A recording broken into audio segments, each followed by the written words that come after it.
You are in the temple of the rants, where I rant about whatever my $15 a month plus patrons want me to rant about. You can get one of these by becoming one of those. This one is for Verdstrom, who says, first he had said he wanted me to talk about One Punch Man Season 2, but I haven't watched any of it yet, and I don't think I'd have anything different to say than what Jax Blade had to say.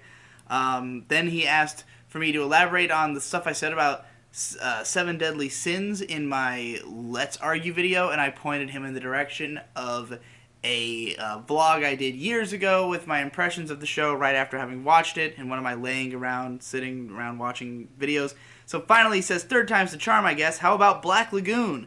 The only time I've seen you talk about it was for a top 10 anime you could watch right now video. In particular, could you discuss the quality of the characterization? Do you think modern anime character quality has gone down, or do we just only remember the good ones? Absolutely the latter. You just only remember the good ones. There's plenty of shows with great characterization.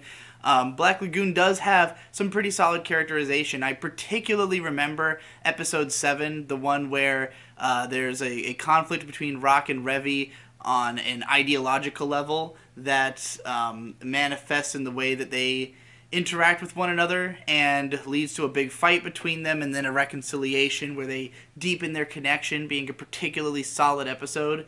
Black Lagoon overall is definitely inconsistent. It's a show that while the manga has really fantastic artwork and, great action scenes because of the fact that the, full page spreads look so good, when adapting it to animation, Madhouse didn't really do much to add any fluidity or choreography to the animation to make it really shine as an animated action series. I would say that it survives more on the strength of just how badass the concepts are than the actual action in the series. So it can sometimes hit a lull when it actually is showing action stuff.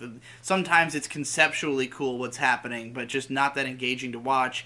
And not all of the storylines are equally entertaining, but, at its heights, again, conceptually and thematically, it's really interesting. I love the idea of the main character being a basically just Japanese normie salaryman who gets kidnapped by pirates, modern pirates, and taken to the city called Roenapure that's basically just a city of crime.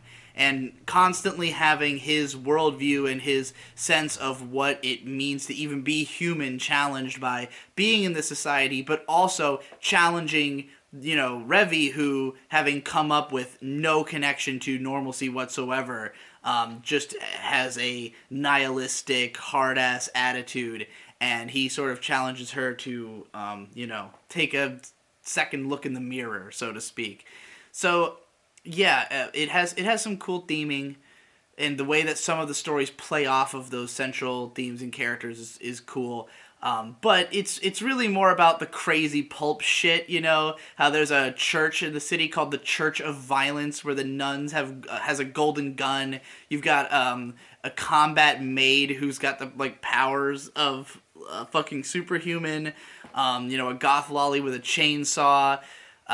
You've got this one arc, I think at the start of season 2, that fucked me up badly because it was about this pair of twins who as children are sold to snuff filmmakers, and their bodies are all fucked up, and they've had to do all this crazy shit, and now they're assassins, and each of them has to be killed in this arc. And just for me as a viewer at the time, I had not consumed a lot of very dark media. So this was one of the darkest conceptually things that I had ever seen up to that point in my life. And I was just it basically made my entire heart a shade darker. My ability to appreciate or acknowledge, how bad the world is grew slightly through watching that. I really was not somebody who had watched a lot of dark or violent things up until that point. So, Black Lagoon was sort of a barrier crasher for me. I don't know how it would hold up now because I haven't seen it in a decade. So, I don't really know if I would be as intrigued by the stuff on a conceptual level, if I would be, as engaged in the storyline. But Black Lagoon was definitely a huge influence on me, a huge influence on my own writing. If you have listened to the audiobook of my light novel that I wrote back in 2010 called Tales from the End of the World, it is heavily influenced by Black Lagoon, Baccano, Boogie Pop, and yeah, pretty much mostly those. I mean, like, the city that it's set in is pretty clearly based on Roanapure from Black Lagoon. The fact that I can even remember the name of that city tells me a lot about how intrigued I was by it conceptually. But yeah, I do remember really liking Revy and Rock, and well, particularly them as characters. The others are good too, but I don't remember them as well. And there's just lots of crazy aesthetic personas bouncing off of each other and doing insane shit. It's a fun time. I mean, obviously, anybody who's into like pulpy action shows is definitely gonna have fun watching that one. Just don't go into it expecting to be impressed on like a technical level by the action. If you wanted something like that, I think even like Kanan would be a better choice, even though that show is not nearly as interesting in all the other ways that Black Lagoon is. So, depends on what you're looking for, really.